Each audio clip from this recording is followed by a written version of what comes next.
Hi, I'm Marla Schechter. I'm a U.S. immigration lawyer. I'm based in Los Angeles, but I help clients worldwide. What I want to talk to you today about is the O-1B visa for people who have extraordinary ability in the field of arts and entertainment. Okay, what does this mean? What is the O-1B? Who is it for? Who gets it? Who doesn't get it? Okay, so we're going to go through that. There's 6 different criteria that USCIS sets forth. You have to establish evidence in at least 3 of them, unless you happen to have been nominated for or won the major award in your field. Okay, so obviously anyone that's been nominated for an Academy Award or won Academy Award, an Emmy, a Grammy, any of those top awards, or it can be in another field, like if you're an artist or photographer, if you want a great big photography competition, that might be the only thing you have to show, okay? Most people don't fall into that category, so that's why we have to look at the other 6 categories. But if you do have something in that one category, you will qualify. And by the way, it's the same criteria for people that are applying not just for the O1, but also in the permanent resident category of EB1A, people with extraordinary ability in the arts and entertainment in the employment-based permanent resident visa category. If you've won or been nominated for an award, okay, you get your green card. Let's look at the first category. You perform services as a lead or starring participant in productions or events which have a distinguished reputation. Okay, there's a lot to unpack in that one sentence, you might have noticed. Okay, first, so it's got a couple different prongs. First, we'll look at whether or not you actually you played a lead or starring role in a production. Okay, so now we're looking only at a particular production. Let's take an example in the film and television industry. A lot of my examples are going to come from that industry because I've helped people a lot in that field, but it's absolutely not limited to film and television, okay? It can be in any artistic endeavor, really anything at all.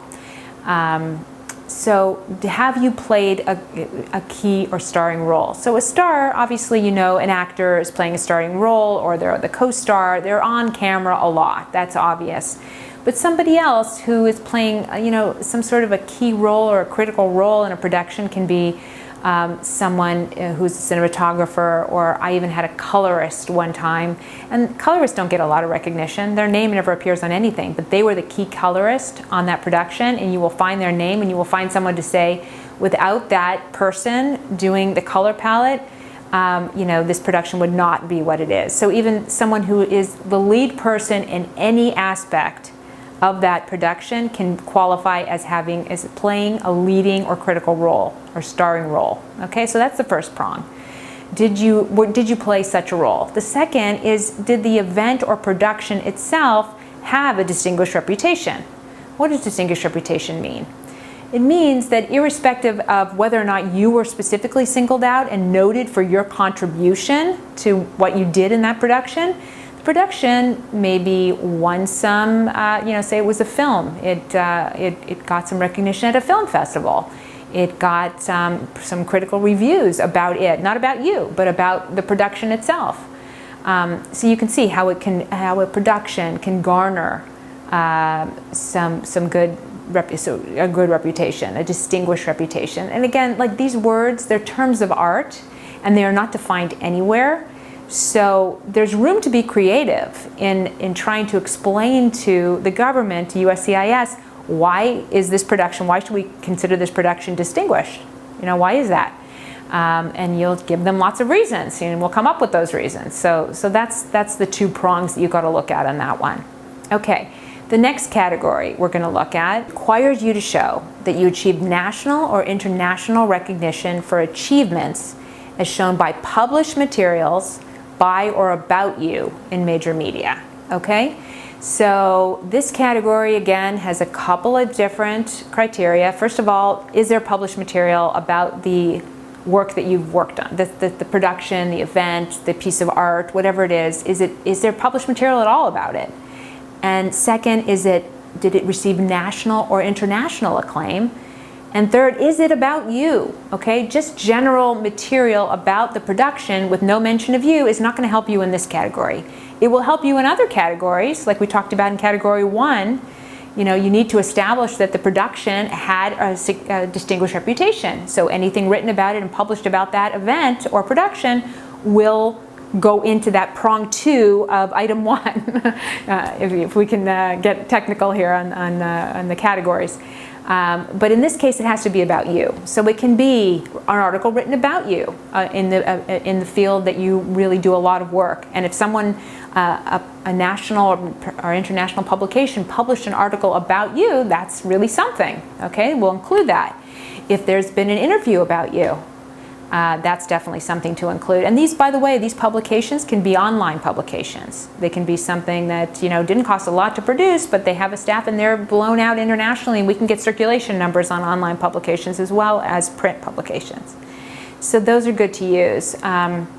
So again, we have to talk about, is it national or international?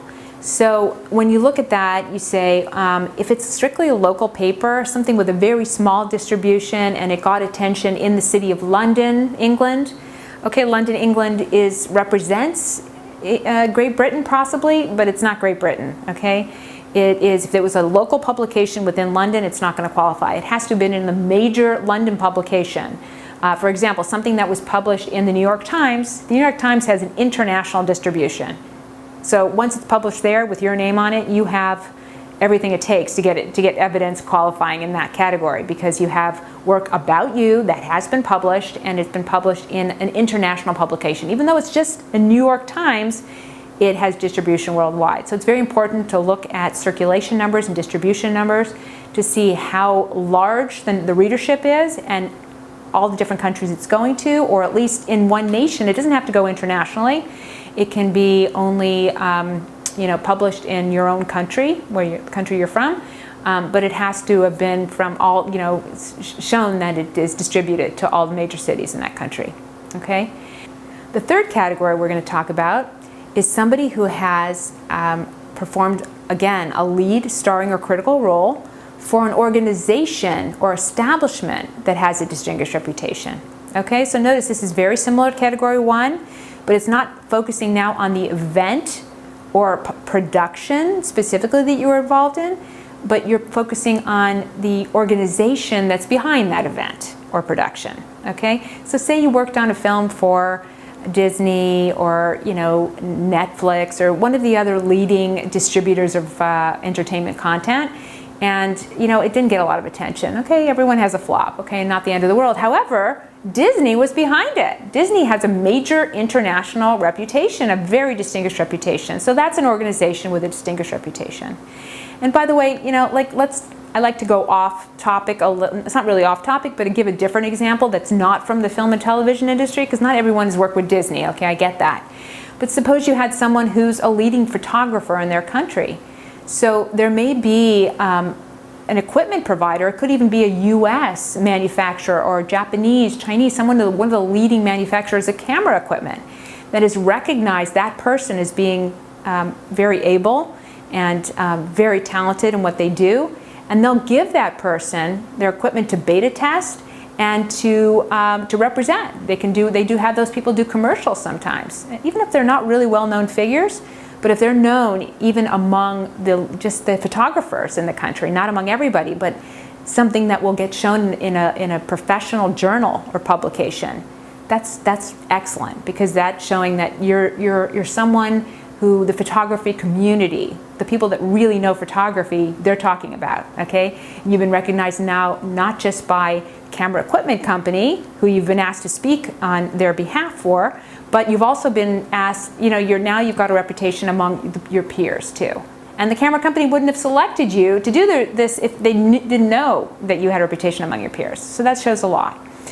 The fourth category is evidence of a record of major commercial or officially acclaimed successes as shown by such indicators as title, rating, or standing in the field, box office receipts, and other occupational achievements reported in trade journals, major newspapers, or other publications. Okay, this is a lot packed into that category. First of all, you have to show that you have a record of major successful productions you've worked on, for example. And again, a record goes to the same thing as when we talk about a sustained reputation. It's not something that you did once, okay? But it's a record. It means you have several instances of evidence in one category here. So and then the next issue is, how do you prove that there's, the box office receipts or certain ratings in your field? So I know, because I've worked a little bit in this area with people in television business and film. So film's easy. They know exactly how many tickets were sold. You can look at that and they can compare it to other types of films, like action films or romantic comedies of that year. And they can give you all those statistics, and they're very easy to be able to compare to others.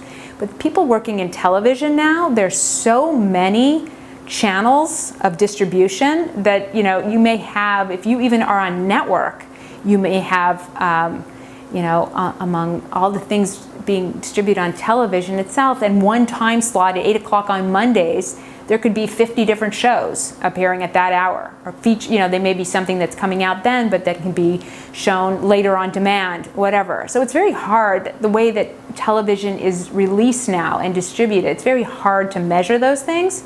And trust me, it's going to be extremely difficult to find those a year after the fact and go back and find it in some publication. So I don't wait around to find a publication. I will still use evidence, anything we can find, even if it's not in a publication or a trade journal.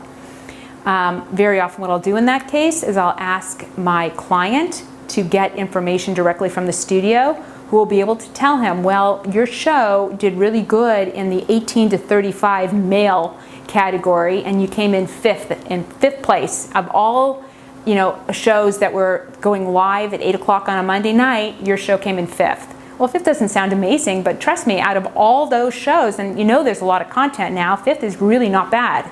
And especially if you came out over the entire season roughly fifth, when you average out the performance of each of the episodes of that season, that's pretty good, okay? So those are the kind of things you look at. You try to create evidence where there isn't any, like we couldn't find anything in a publication, so let's go directly to the studio. And we'll get an email from them, even if it's not a letter. You've got to make it easy for them. They're not going to write a formal letter for you, chances are, but they will give you an email, and their name will be at the bottom of the email and what their position is at Sony or Fox or whatever company you work with. So those are things that make a difference, and I do feel like as technology changes, as the way that art is delivered changes, that USCIS is making small modifications in the way they'll accept evidence. The fifth category of evidence is to show that you receive significant recognition for achievements from recognized experts in your field. Okay, who are these recognized experts and how do they know you? Well, if you are fairly high up in your field and you've worked in your field for quite a while, you know other people, right? You know other people working in the field as well. It may not be doing the same thing that you do, or it might be. It could be someone that you've worked with, someone at one of the organizations buying your work or using you to create their performance or production.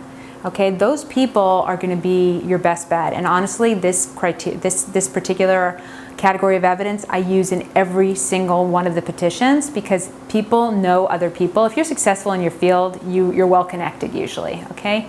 So you know people working in your field, whether or not it's someone who published your work in a magazine, someone who's a video, the creative director at the company that worked on your show, whatever. Those are people that work for big companies that have good names, and they're people that can talk about your work. So what needs to go into the content of these letters? Okay, it's not that you're a nice person, you're easy to work with, you're charming, you're personable. None of that stuff matters. Okay, they really don't care. What they want to see is that you've got this extraordinary ability. And so what is the letter writer needs to talk about your specific field and how it is that you are unique in some way.